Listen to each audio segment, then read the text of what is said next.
Assalamualaikum warahmatullahi ta'ala wabarakatuh. Bersama lagi dengan Ustazah dalam kelas pendidikan Islam. Baiklah, kita masih lagi di dalam tajuk pembelajaran sunat ab'ad dan sunat hay'at. Baiklah, kita ulang semula perkara sunat dalam solat.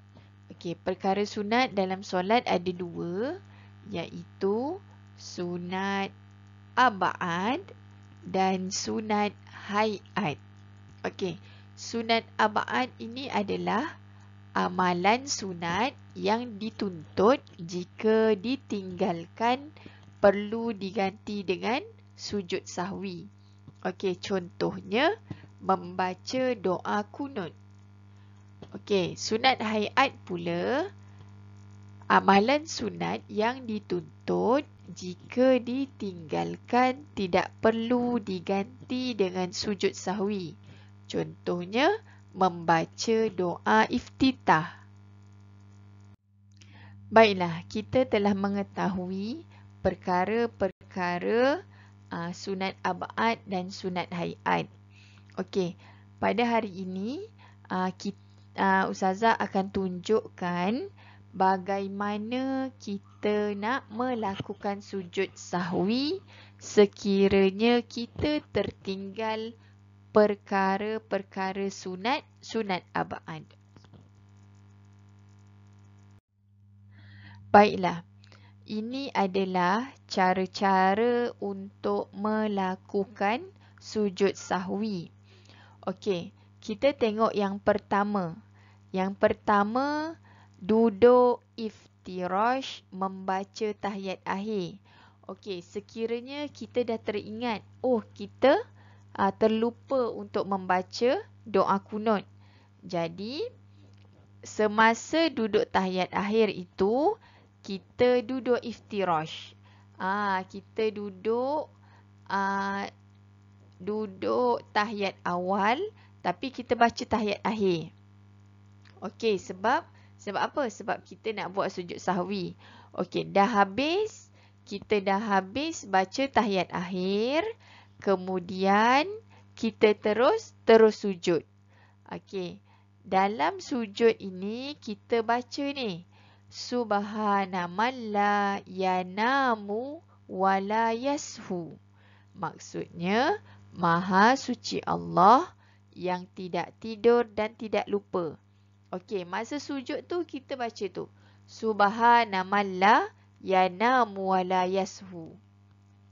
Okey, kemudian kita duduk antara dua sujud. Dah duduk antara dua sujud, lepas tu kita sujud lagi, baca lagi, Subhana man la yanamu wa la yashu. Okey, dah selesai sujud, kita duduk tawarruk. Duduk tawarruk ni duduk tahiyat akhir. Okey, dah duduk tahiyat akhir, kita terus bagi salam. Tak perlu lagi baca tahiyat akhir. Okey, terus bagi salam. Assalamualaikum warahmatullahi. Assalamualaikum warahmatullahi. Okey, dah selesai solat kita. Okey, ini adalah cara-cara untuk sujud sahwi. Okey, sujud sahwi ni dilakukan di akhir solat, masa kita duduk tahiyat akhir. Baiklah, untuk tugasan hari ini, murid diminta untuk membuat latihan dalam buku aktiviti muka surat 95 dan 96. Okey, kalau tak faham, boleh rujuk buku teks dalam muka surat 94 hingga 96. Boleh juga tanya pada Ustazah sekiranya tak faham. Okey, dah selesai, hantar gambar di grup Telegram. Okey, baiklah. Kita bincang bersama-sama latihan dalam buku aktiviti muka surat 95. Baiklah, sujud sahwi. Okey, Nabil tertinggal membaca doa kunut. Okey, doa kunut ini adalah sunat sunat abaat yang sekiranya tertinggal perlu kepada sujud sahwi. Okey, apakah yang perlu dilakukannya? Okey, Nabil perlu sujud apa? Sujud 2 kali selepas membaca tahiyat akhir. Okay. Di dalam sujud, Nabil perlu membaca tasbih Subhanamallah yanamu wala yashu. Selepas itu, Nabil perlu duduk tawarruk sebelum memberi salam. Baiklah, seterusnya tengok latihan dalam buku aktiviti muka surat 95. Okey, tulis perlu sujud sahwi atau tidak perlu sujud sahwi. Tengok yang pertama. Ahmad solat subuh tetapi tidak membaca doa kunut. Perlu ke tak perlu sujud sahwi? Doa kunut ni adalah sunat abaat. Jawapannya nanti awak tulis kat sini. Yang kedua, Aminah terlupa duduk tahiyat awal semasa solat maghrib bersendirian. Okey, tahiyat awal adalah sunat abaat. Okey. Yang ketiga, Nabil tidak mengangkat tangan semasa mengucap Allahu Akbar ketika berdiri pada rakaat kedua. Itu mengucap Allahu Akbar tu sunat hayat.